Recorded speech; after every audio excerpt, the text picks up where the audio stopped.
Mummy जी, चाय ले लीजिए। अरे कलमुही, तेरे हाथों से तो चाय पीते हुए भी डर लगता है, कहीं इससे तेरा रंग मुझ पर ना चढ़ जाए।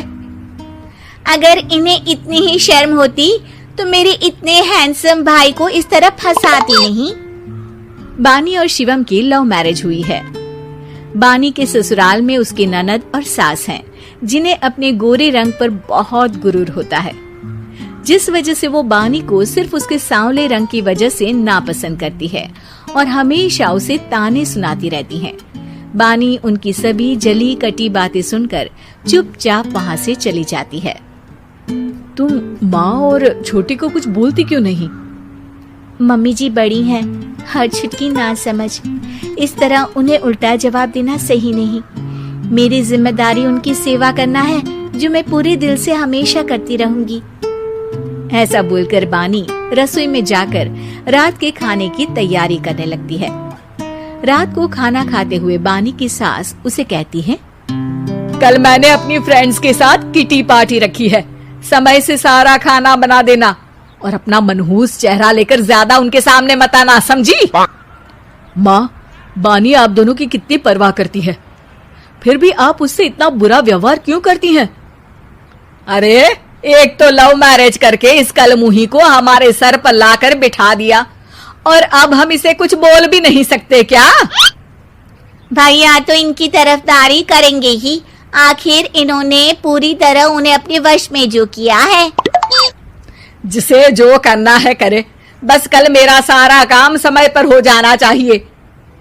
इस पर सब खाना खाकर सोने चले जाते हैं और अगले दिन बानी जल्दी उठकर सास की किटी पार्टी के लिए तैयारियां शुरू कर देती है, जिस पर पार्टी शुरू होने के बाद सास की सहेलियां कहती हैं, अरे वाह री, तेरी बहू ने तो बड़े स्वादिष्ट समोसे बनाए हैं।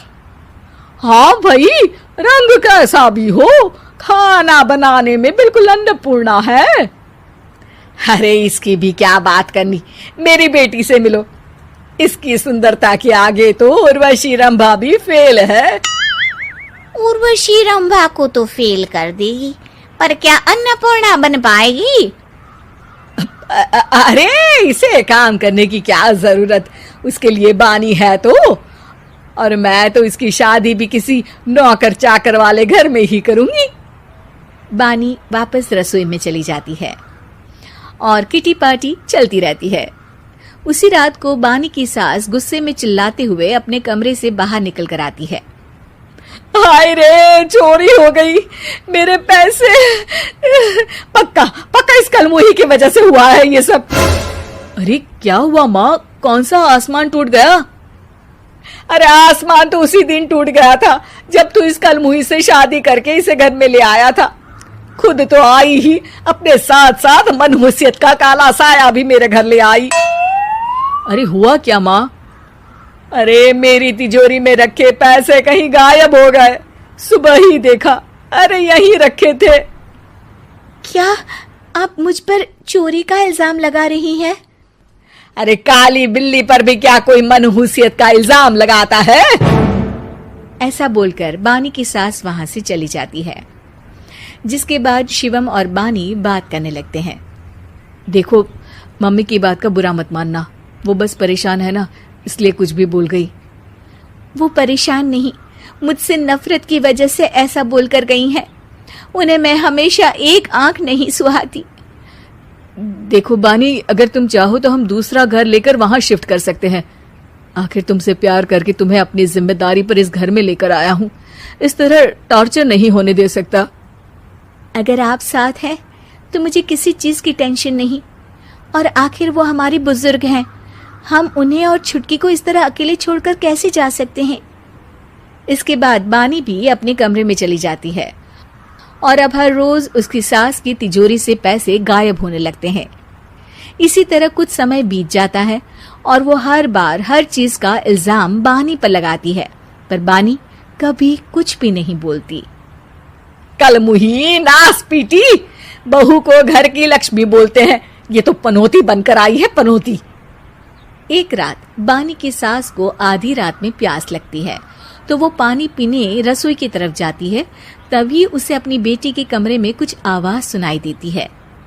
हाँ हाँ, मैंने मम्मी की तिजोरी से हर रोज थोड़े थोड़े पैसे निकाल कर हम दोनों के लायक खूब पैसे इकट्ठे कर लिए हैं। और मम्मी आज तक उस सब के लिए भाभी को ही जिम्मेदार समझती है। तुम बस जल्दी से आकर मुझे यहाँ से ले जाओ और हम कहीं दूर जाकर शादी कर लेंगे। मम्मी को कुछ पता नहीं चलेगा, सब मुसीबत खत्म। अपनी बेटी की ये सारी बातें सुनकर बानी की सास भौचक्की रह जाती है और अपने कमरे में वापस चली जाती है। जब अगली सुबह बानी सास के कमरे में आती है, मम्मी जी, क्या बात है, आज आप कमरे से बाहर ही नहीं आई? आपकी तबीयत तो ठीक है ना? क्या छुटकी कमरे से बाहर आई या तुम उसके कमरे में गई? नहीं नहीं, क्यों, जाना है क्या? मैं अभी चली जाती हूँ। नहीं, कोई कहीं नहीं जाएगा। इस पर वो बानी को साथ लेकर कमरे से बाहर आती है, जहाँ शिवम भी होता है। वहाँ उसकी सास बोलती है, छुटकी मेरी तिजोरी के सारे पैसे लेकर अपनी माँ के बारे में कोई ख्याल करे बिना किसी लड़के के साथ घर छोड़कर चली गई। और बहू, तुमने मुझ जैसी सास की सेवा करने के लिए अपने ही पति के साथ दूसरे घर जाने से मना कर दिया। मैंने हमेशा तुम्हारा रंग देखा अच्छा ही नहीं, जो मेरी सबसे बड़ी गलती है। मुझे माफ कर दे बेटा। और इसके बाद बानी की सास कभी अपनी बहू की तारीफ करते थकी नहीं।